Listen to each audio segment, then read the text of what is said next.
E ngai wi o te motu tēnā koutou katoa me ngā mihi ke o tātou tini mate ke o tātou tini autua. Uri tū mai ki a tātou kei tau marama. Ti hewa mauri ora kia ora. And welcome back to Māpuna. Thank you for your company. And this afternoon, we'll be serving up some history, economics, and also some live music from the husband and wife duo Aotearoa, who have released a new album.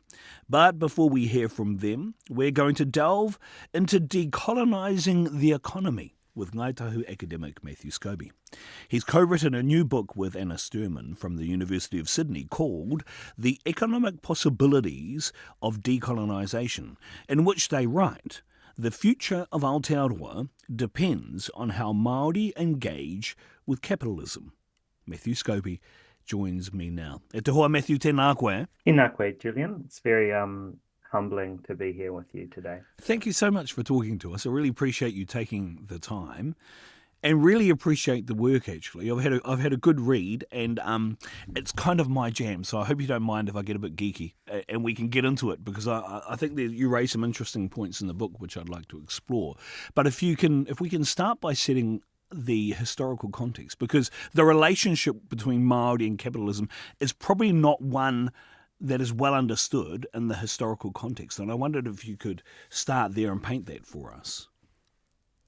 Absolutely.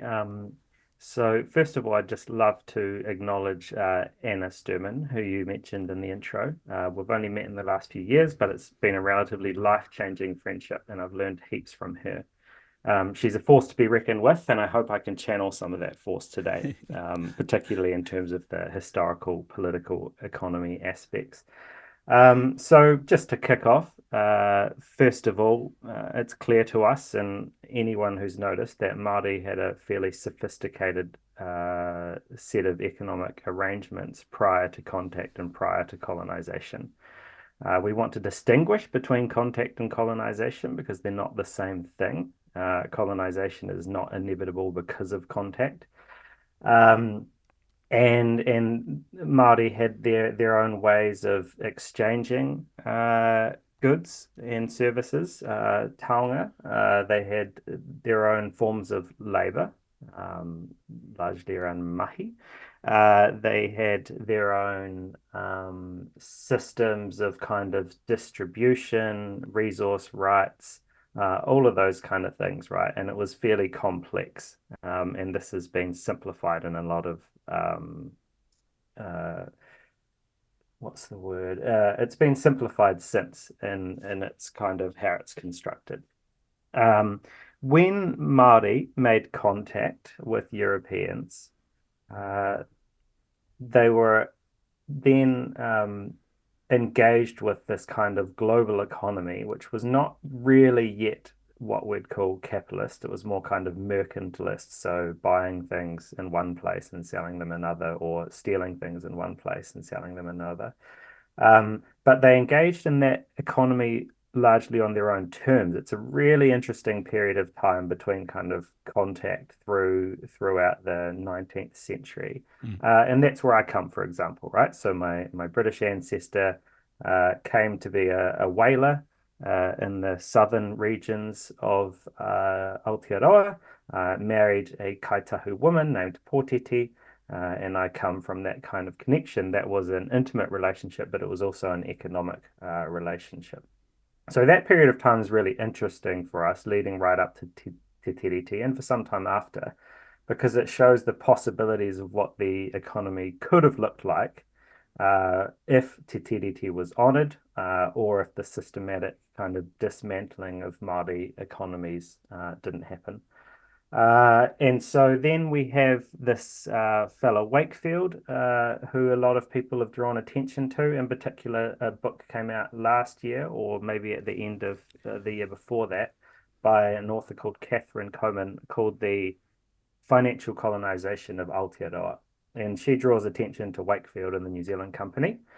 And basically, it's very clear that New Zealand was set up in Wakefield's framing as a fix to the problems of capitalism in England.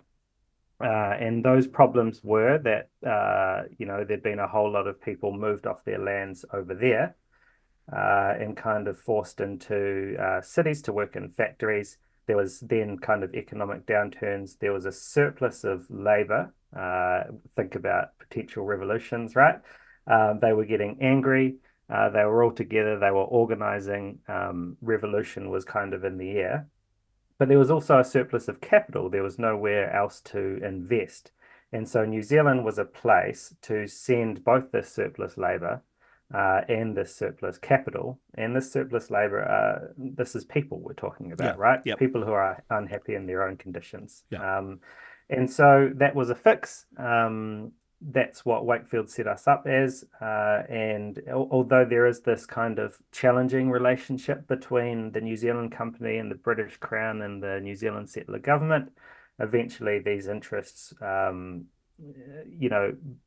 the mid 1840s, I think, they were more and more aligned. And things like Wakefield's artificial price, we have to keep the price of land high enough so that the poor can't afford it. And you buy it cheap from Māori, you sell it high, and you fund the government this way.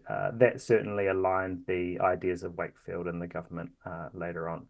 One of the first acts of the newly established kind of parliament, I think in 1854, was bailing out the New Zealand company, because by then there were so many invested and so much invested in this project that it was kind of too big to fail. So the kind of starting of that authority, what we might call the kawanatanga, was bailing out this speculative endeavour, and all of that was based on Māori whenua, right? Yeah. So the New Zealand company had sold a bunch of Māori whenua before the ship had even arrived to negotiate the purchase of it. And as we know, whenua is a lot more than a land or a commodity that can be bought and sold. So for capitalism to start here, tangata had to be severed from whenua. So Māori whenua made the basis for the economy that we now know.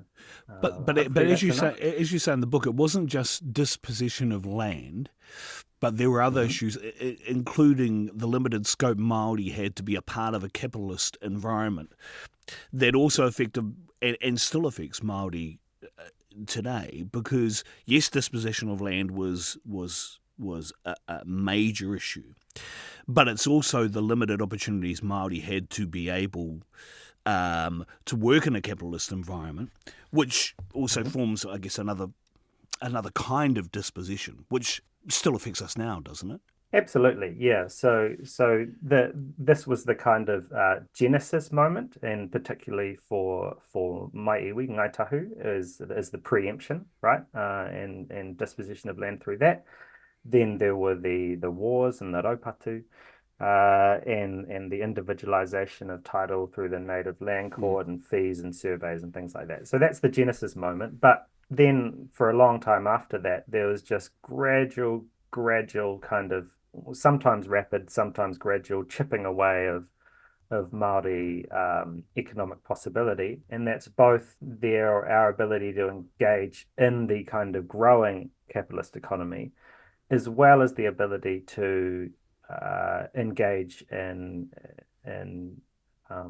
I don't want to say traditional, but I'd say Māori political economy. Things like mahinga kai, right, were fenced off, but were also polluted and drained, and all of those things, because all of these things, that whatever was valuable to Māori that wasn't valuable within this new system didn't kind of get represented and protected in that system. So there are two things there: Māori not being able to engage in their own economies anymore, but being systematically at some stages excluded from the growing capitalist economy. That includes access to finance, being able to take out loans, and then, but gradually, particularly after World War II, started moving into cities and engaging as labourers through different kind of practices.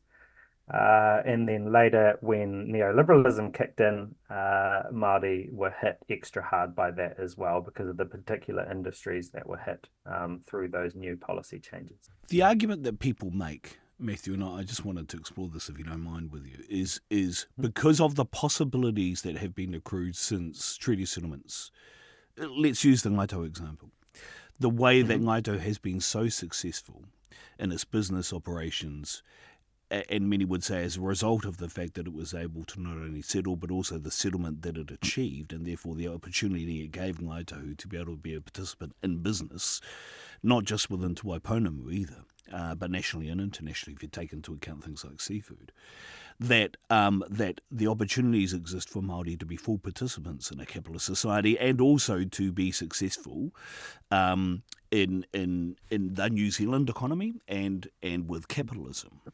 And so therefore, when people look at issues that Māori still have now, if you think about things like home ownership and things like that, unemployment, all those kind of issues that people talk about, they would say, well, hang on a minute, you've got these opportunities, so therefore you have the opportunity to be successful. And it's almost a moment of, we're off the hook now, because settlements are full and, quote unquote, full and final, Matthew. Yeah, apparently. Absolutely, and that's such a good point for us to unpack, right? So first of all, we should probably define capitalism, because Yep. often we use capitalism and the economy interchangeably. Not all of the economy and not all economic activities are capitalist, right? And so that's why we think about these possibilities in Māori economy. So capitalism is largely based on property relations.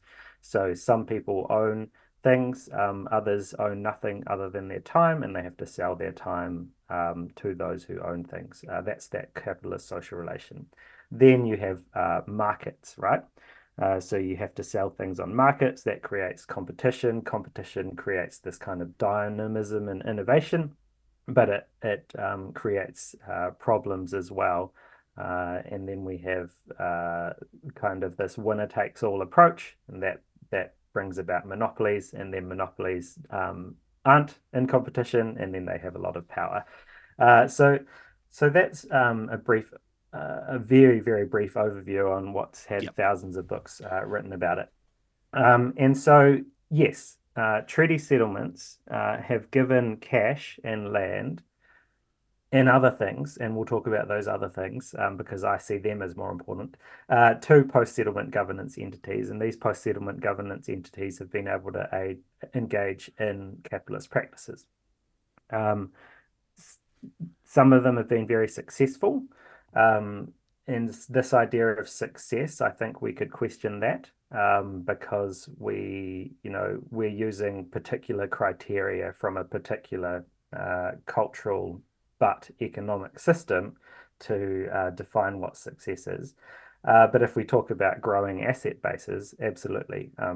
Treaty settlements have created these possibilities for particular Māori organisations to engage in this capitalist economy, but not as an end in itself, right?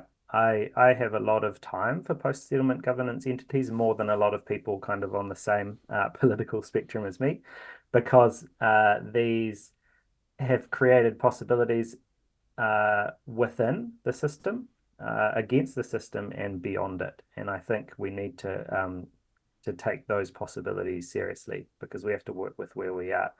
In terms of Ngai Tahu, Tā Tipini O'Regan, an absolute hero of mine, talks about three aspects of kind of what they do and what treaty settlements enable: social spending, filling the gaps of what the Crown really should be providing but isn't. The second one is kind of cultural reconstruction. And the third one is defending the realm. And I see that defending the realm aspect of spending is really important because that's what iwi used to do. They used to defend the realm. They weren't the main kind of dominant economic actor in Māori political economy. They just came together to defend the realm. But these post-settlement governance entities, we kind of treat them as the border between the capitalist economy and the potential of Māori economy. And they can engage within capitalist social relations. That's what the Crown has expected them to do. That's what treaty settlements are kind of for. And there's good critiques of treaty settlements because of that. But they have this imminent possibility beyond that, right, to reconstruct Māori economies. And some of the other things that you were referring to, are those the things like, those aren't the bolt-ons that Tātipine talks about in the settlement, right? It's the other economic opportunities that accrue out of settlement and other economic opportunities that can be found within a post-settlement governance entity. Both of those things, yeah. I think the bolt-ons are really important, because what We're Anna and really I in getting the into it book now, talk, Matthew, by the way. So yeah. we may be So rapidly in danger of losing the audience, but you and I are into it. So, it's all good. yeah, But yeah. no, please continue. Please continue. Let's call them extra economic powers, right? Yes, So yes, we yes. think of post-settlement governance entities as having this economic power, right? They've got this big asset base, and they can use that asset base on the market to create more economic opportunity. But actually, they have these extra economic powers, which means in some ways they can set the market. They can work with and beyond the market. Yeah. But also they can create this big asset base to defend the realm, right? So I read just this morning, what was it called? A legal tsunami that has occurred in the last few months from Māori against some of the new changes. And these legal battles can be funded by post-settlement governance entities, right? So this creation of economic opportunity can hopefully build this new base of power to exercise tino rangatiratanga. Mm. And so the Māori economy that we hear about in the news is largely based on those assets and that market exchange and that private enterprise. But the tribal economies is thinking kind of beyond that. How can we strengthen Māori political economy, all those different forms of economic activity that we talk about that aren't recognized in the formal economy? How can we strengthen those and scale them up and out? And the reason that people are interested in the British Columbia situation is because they have a different context, but they've used different kind of modes of advancing their economic possibilities. And one of those big ones is taxation, Yeah. right? So they have taxation powers on reserves, like they can collect the equivalent of GST and the equivalent of rates. And so that's why some people are interested in that model, because it creates a basis for raising revenues beyond just subjecting assets to the market, right? And if we think about how the Crown resources its own authority, how the kawanatanga is resourced, it's largely through taxation.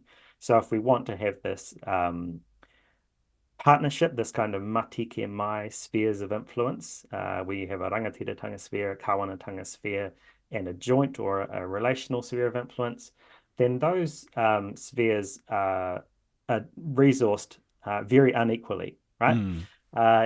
And almost exclusively on kind of Māori land trusts and post-settlement governance entities, treaty settlements, that kind of thing. So we need to look at different ways of resourcing, and that's why, in particular, Ngai Tahu have been interested in the British Columbia model. Could there ever be a time at which that could occur?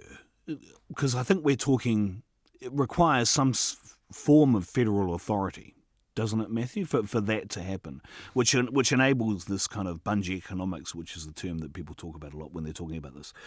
But require some federal authority to be able to collect and implement a tax structure and take taxes and all that kind of thing. When we talk about hapu rangatiratanga, could we ever perceive, or has there ever been a time at which that has happened in the New Zealand context for Māori? Yeah. So I'm glad you added in that very last part of the question, because it's much easier for me to answer than Okay. the first part of the question. So will it ever be possible? Anything's possible. How we get there is unclear, and whether or not that's even appropriate for us is Yeah. also unclear, Yeah. right? Yeah. That's their model, that's their context. Certainly, there will be in our future, there will be different ways of resourcing rangatiratanga. Whether or not it's tax and rates and those kind of things, we don't know. But has it happened before? Absolutely, yeah. So all through the 19th century, different rangatira were levying different forms of taxation. They were collecting anchorage fees, they were collecting tolls from roads, grazing fees. I What else? read They something were about Hone Heke, Matthew, in the Yep, book. yep. Hone Heke was collecting anchorage fees in the Bay of Islands right up until kind of 1841, when the customs ordinance or whatever exactly it was called came in. He was not happy about that for a number of reasons, and one of them could have been because it was, well, obviously it was a challenge to his tino rangatiratanga, and part of that tino rangatiratanga was the ability to raise anchorage fees. Right? So yeah, this was happening obviously before Te Tiriti, but for quite a while after it. And we also have these cases of Māori kind of pooling collective resources, and the Ngai Tahu claim is one of them. Right, so there was this act passed where you'd contribute this much, and when the claim was settled, you'd get this much back. And so they had these kind of systematic ways of raising their own revenues. So again, the book is called The Economic Possibilities of Decolonisation, written by Matthew Scobie and, as mentioned, Anna Sturman from the University of Sydney. Matthew, tēnā koe hoa.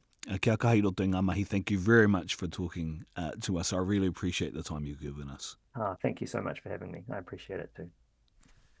You are listening to Māpuna on RNZ National, and joining me now in the studio, the wonderful husband and wife musical duo known as Aro, Charles and Emily Luka. Now, we talked to them before. I don't know if you remember, but we talked a couple of years ago. Yeah. Well, okay, so we all remember that. They've released now a new album. It's called He Rakau, Ngarara, and as you can hear, they are with me now. Tēnā kōrua. No, mai, tēnā koutou. We've got Te Au Marino, who is 4 months. 4 months? 4 months, almost 5. Yeah, and unlike a lot of Māori babies, very quiet. He's very chill. Hi. Very chill. Hey, I hope you don't mind, but before we get into the album, Aye. So the last time I saw you both was at the Kurereo at Whirinaki. Aye. And how was it? What was it like? Oh, it was primo. I think the thing I appreciated was the invitation to consider what our contributions are going to be to ensure the longevity and sustainability of Ngāpuhi dialect, as opposed to it being kind of lessons, which was, I guess, the expectation, at least with the taumata of the tauira I was sitting with. I think the last time I saw you both was at Awi Riddell's tangi. Aye. At Te Mahuruhuru. Aye, kia ora. And I didn't realise you had a relationship with it, because he was our principal at Te Aotearoa. Aye. But your whakaurero was great. And I thought, tēnā koe. yeah, I didn't realise you knew the old fella. So, Aye. you know, and I think the thing about kurereo is, yeah, you're right.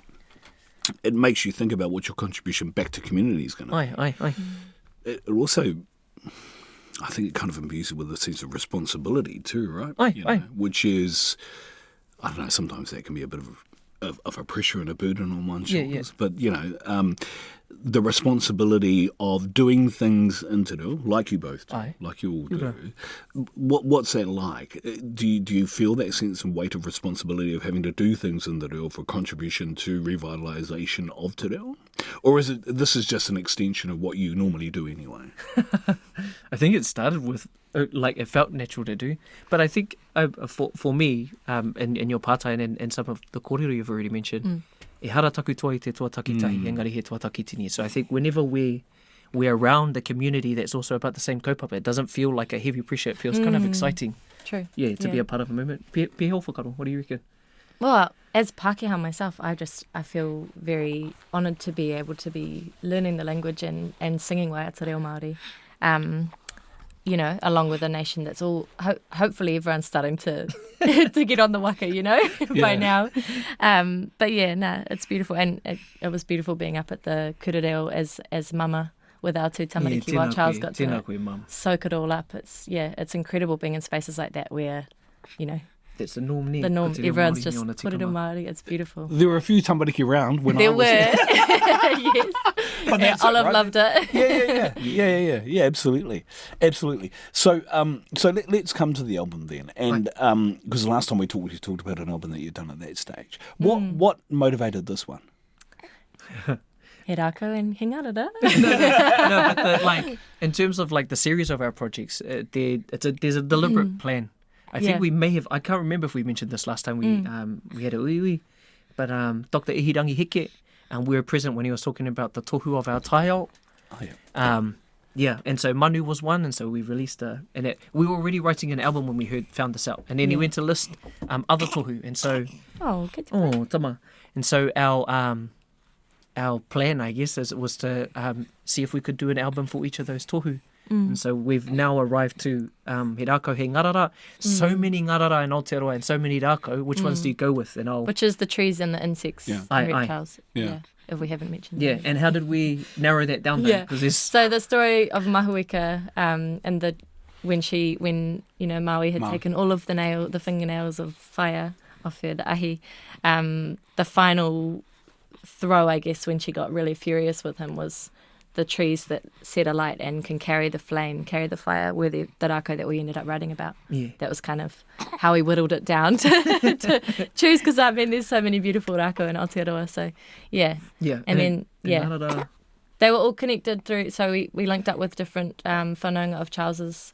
around the motu that he's connected with to learn, people who knew the stories of the different rako that we decided to focus on. Yeah. Get to play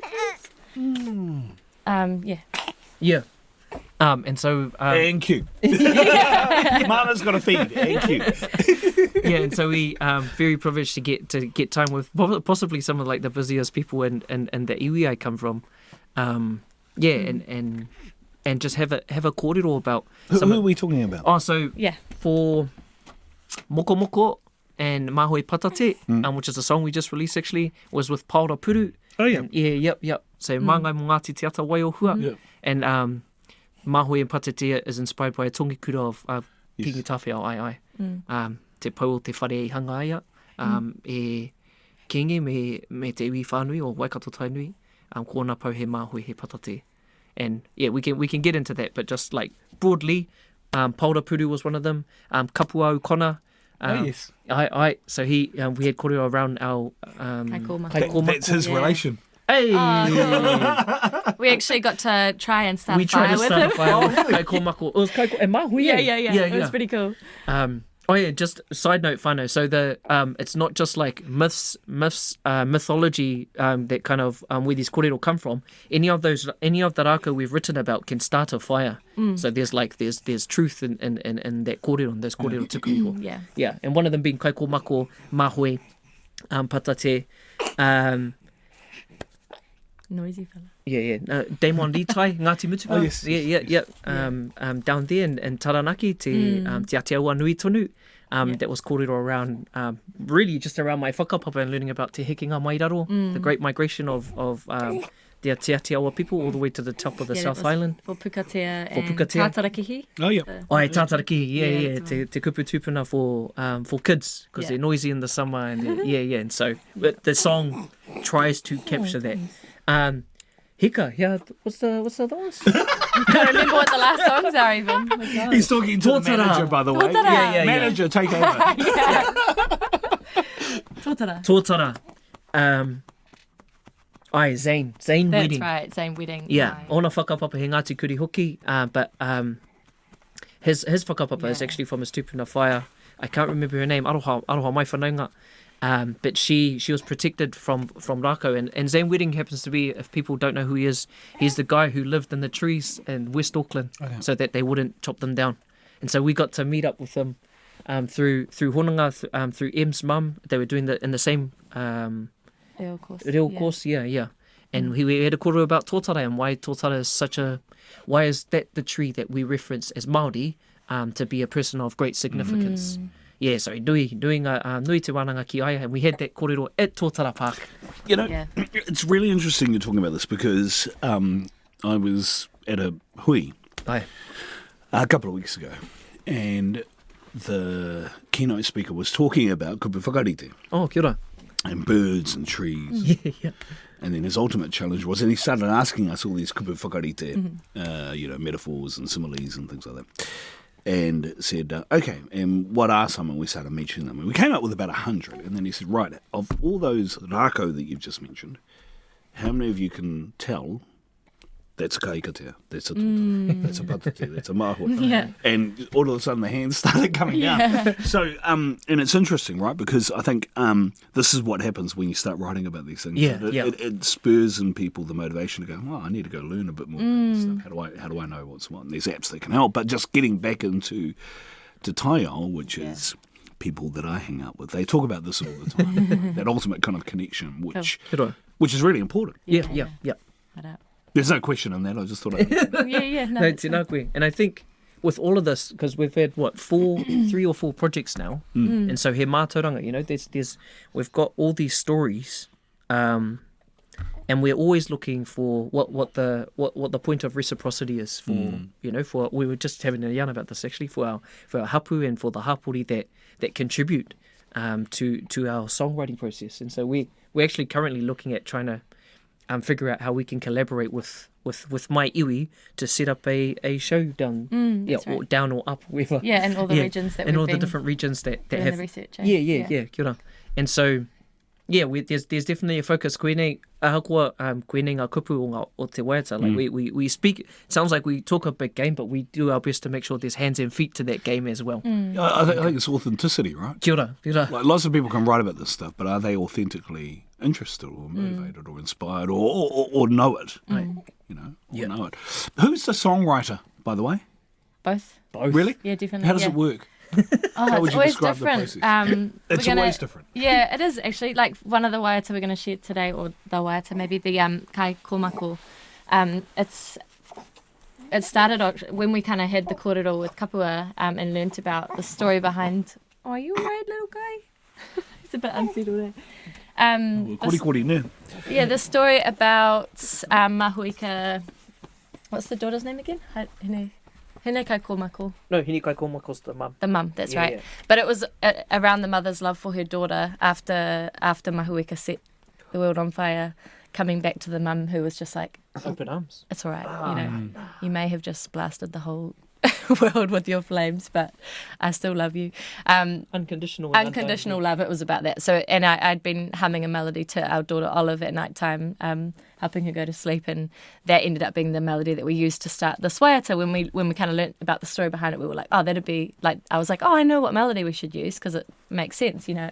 It tied in our personal life about my love for Olive, and So then how does it go from there?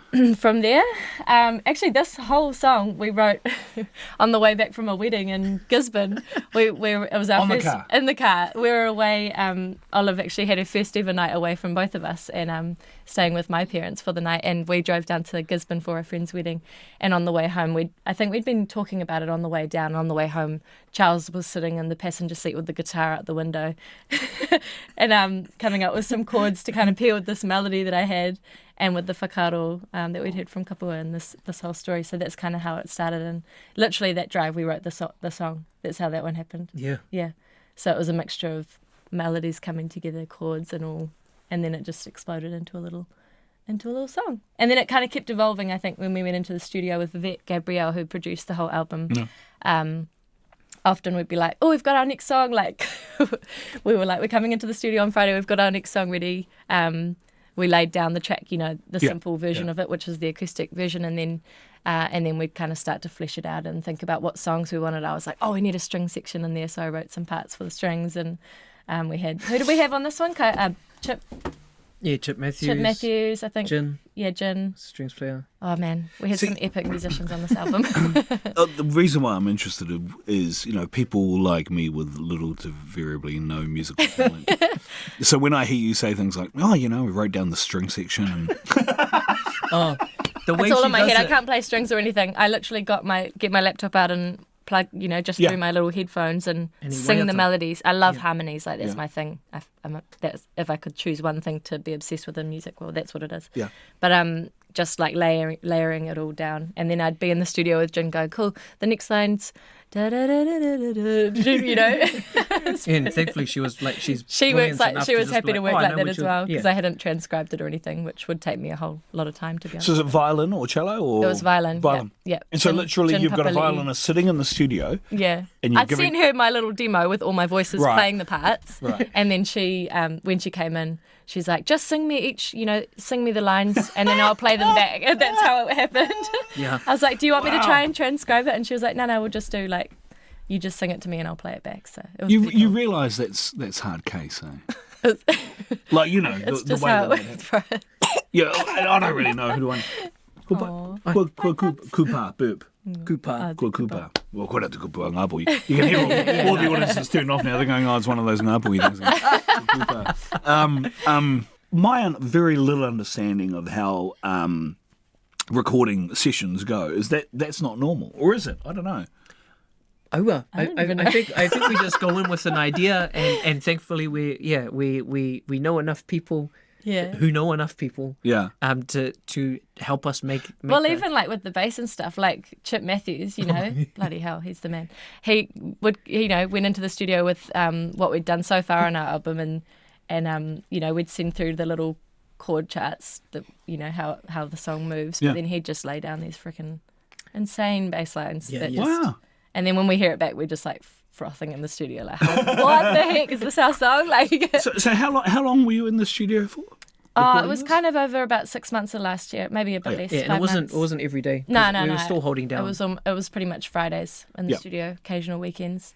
We went down to Wellington and recorded with Warren Maxwell and Lawson Cora. Far out. Okay. Yeah, I know. This album, go and listen to it, fam. Po Nui. Yeah, killer. He Rakau. We saw him at the Auckland Arts Festival like years ago, a couple of days before the first lockdown happened in 2020. Wow. And he was performing on this massive tree trunk and just making these, koro is the name, and just making these absolutely mesmerising sounds. And we went into lockdown with that being the last big creative thing we'd been to. So we were like, whoa, just, thinking about it. So when this album started to come, we knew we were writing about the Rakau. We had to find a way. Yeah, and Lawton's mates with him, and he's like, we should, go down to the studio and record with him. So we had a whole day in studio with Mike Gibson and Vivek. This is Lawton Cora. Yeah. Yeah, and Warren. And it's only Warren and Lawton. I know, I'm just going to throw those names out. But we met Lawton because, we went to a wānanga up north around music mentoring. Yeah, and with the NZ Music Commission. Yeah, and we really vibed with each other. Yeah. And so he was keen to see what other projects we had. Yeah. And then, actually, because we had recorded a song with him and Tukutane last year, which was pretty cool. That's how it started. And then we were like, let's work with you. Stop now. No, but it's just amazing. Like, it's insane. Like, for us, we're just like, these are like people that we've always looked up to, and like, it's pretty humbling to get to be in the same space with them and get to, like, even with Moana Maniopoto the other day, like, it's just, these people who are absolute legends to us. Like, it's amazing. And they're just people who are keen to, like, get alongside, all the musos in Aotearoa, especially. The other thing is for an audience anyway, I think there's a genuine interest in how couples work together. And the reason why I asked about the songwriting thing, and you've answered it, is how does that process work? Because I think it's interesting. I think it's just the way that people who have talent, and this is when you don't have talent, you're really interested in this. How that happens. What was the intent originally for the album? Was the intent, because the last time we talked, you done it was an album for tamariki essentially, I think. What was the intent for this? Was it Manu? Yeah.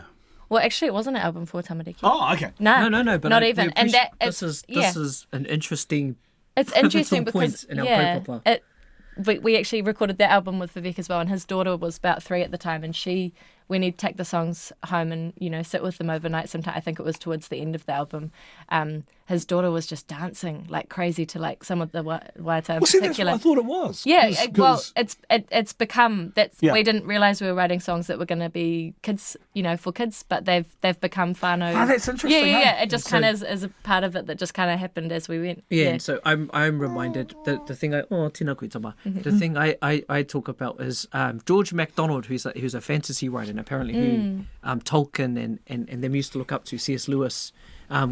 He was once, I read somewhere that he was asked, how does it feel to be a writer for children? He was like, no, I don't write for children, I write for the childlike. Nice. And so that's our approach. Yeah. And so there's some deliberate choices with our lyrics. As some of you who listen to us might already, we try to keep it simple but complex enough and interesting enough for parents. Yeah. You know what? That's right, because if you were to listen to Hedini stuff, Ai. you probably think his stuff's for tamariki. It's not, Ai, kia ora. you know. But there's a natural kind of affinity thing which tamariki have for that music, which makes you think, oh, so you play it at night. We used to play it at night for our boy.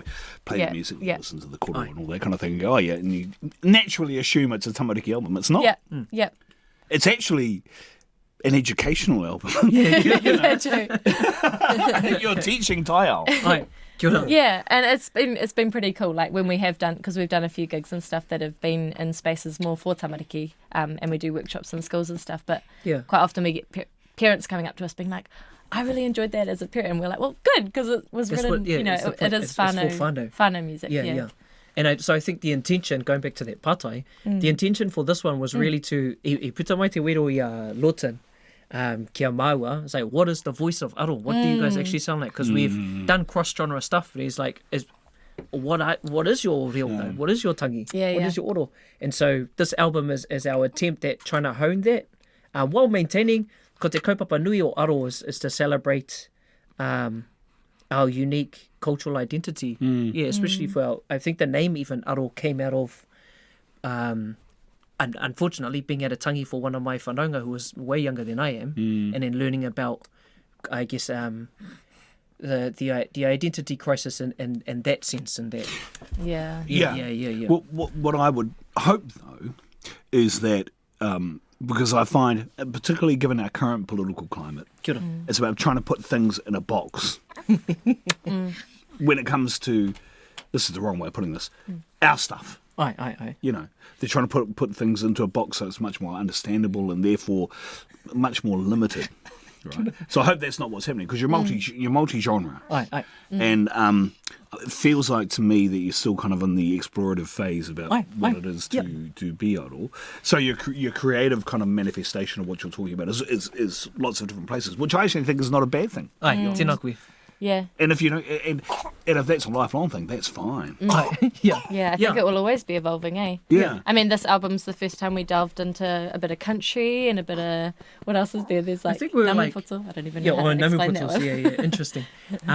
But I think we did make some like genre specific decisions because we realised that the folk music audiences really like us, and actually it's the storytelling as well. It's the storytelling. Yeah. Like when we do a performance, when we do any show, it's always like weaving the stories into it. It's not just singing and song after song. It's like we have to tell people about what the songs are about and invite them into it, I guess. Yeah, awesome. So, and this is probably way too forward of me to ask, but what's next? I think we want to keep that a surprise. Do we?